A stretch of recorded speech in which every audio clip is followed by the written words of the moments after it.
मैं आप सभी के साथ डिस्कस करने जा रहा हूँ कोल्ड वॉर। तो ये कोल्ड वॉर क्या है, इसको लेकर मेरे को भी हमेशा से कन्फ्यूजन बना रहता था कि क्या चीज़ है ये कोल्ड वॉर। तो 1945 में जब सेकेंड वर्ल्ड वॉर आपका ख़त्म हुआ था, उसके बाद से दो सुपर पावर्स निकल के आए थे। एक यूएसएसआर निकल के आया था और दूसरा एक यूएस निकल के आया था। ये दोनों सुपर पावर्स थे। तो उस समय पर इन दोनों सुपर पावर्स के बीच में टेंशन्स बनी रहती थी।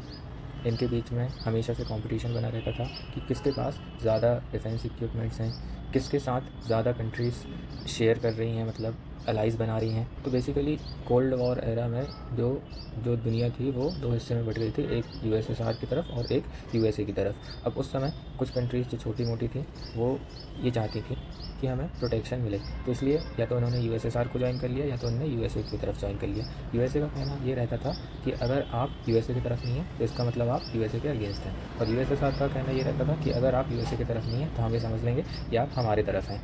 तो इसमें क्या है, जब यूएसए ने जो यूएसए की तरफ छोटी कंट्रीज़ थी उनकी प्रोटेक्शन के लिए एक नाटो ग्रुप बनाया। नाटो ग्रुप में खूब सारी कंट्रीज़ ने पार्ट लिया और उसका ग्रुप का हिस्सा बन गए। तो नाटो में अगर किसी भी कंट्री को कोई अगर अटैक करता है तो पूरी नाटो कंट्रीज़, उस नाटो में जितनी भी कंट्रीज़ हैं वो उसको प्रोटेक्ट करने के लिए, युद्ध के लिए आ जाएंगी।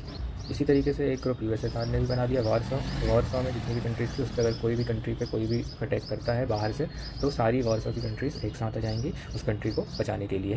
अब इंडिया की बात करें तो इंडिया ने एक अलग ही ग्रुप बनाया था, नॉन अलाइंड मूवमेंट करके नाम करके। ये कहना चाह रहे थे कि ना हम यूएसए की तरफ है ना हम यूएसएसआर की तरफ है। तो ऐसी 5 लीस्ट डेवलपिंग कंट्रीज़ थी जिनको 1945 के बाद इंडिपेंडेंस मिली। उन्होंने अपना एक ग्रुप बना लिया। उस ग्रुप में इंडिया थी, इंडोनेशिया थी, घाना थी, इजिप्ट थी और यूगोस्लाविया। ये पाँचों कंट्रीज़ ने नाम करके एक ग्रुप बना लिया, और ये ना यूएसए की तरफ थे ना यूएसएसआर की तरफ थे।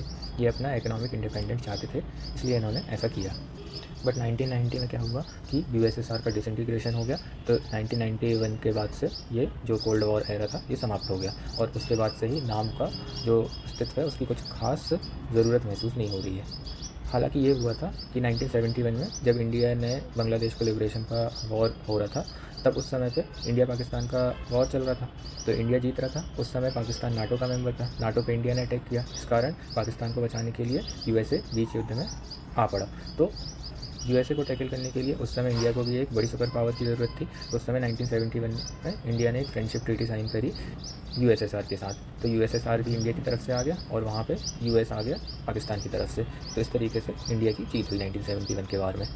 तो इंडिया को मजबूरी के कारण यूएसएसआर का जो है इस तरफ झुकना पड़ा। अदरवाइज़ इंडिया की पॉलिसी थी नॉन अलाइड मूवमेंट, ना वो यूएसए की तरफ था ना वो यूएसएसआर की तरफ था।